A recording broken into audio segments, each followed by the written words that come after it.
मुंबई महापालिका निवडणुकांच्या पार्श्वभूमीवर भाजपच्या एका निर्णयामुळे आता मोठा राजकीय वाद पेटताना दिसतोय।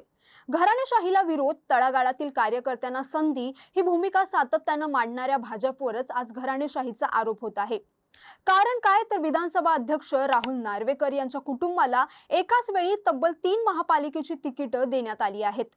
राहुल नार्वेकर यांचे भाऊ मकरंद नार्वेकर, हर्षिता नार्वेकर आणि चुलत बहीण गौरवी शिवलकर नार्वेकर या तिघांनाही वेगवेगळ्या प्रभागातून उमेदवारी मिळाल्याने राजकीय वर्तुळात चर्चेला उधाण आलं आहे।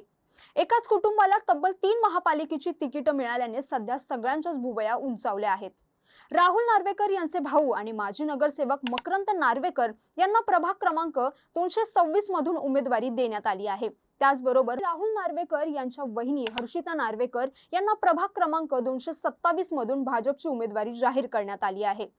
इतकंच नाही तर राहुल नार्वेकर यांच्या चुलत बहिणी गौरवी शिवलकर नार्वेकर यांनाही महापालिकेची उमेदवारी मिळाली आहे।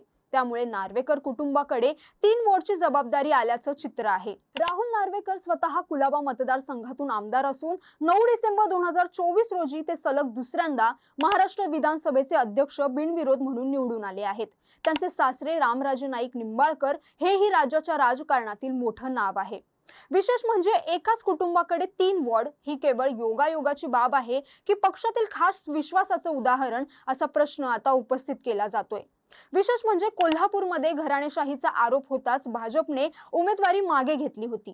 मग मुंबईत वेगळा निकष का? स्थानिक कार्यकर्त्यांमध्ये यामुळे नाराजी वाढते का की पक्ष नेतृत्वाने घेतलेला हा जाणीवपूर्वक निर्णय आहे?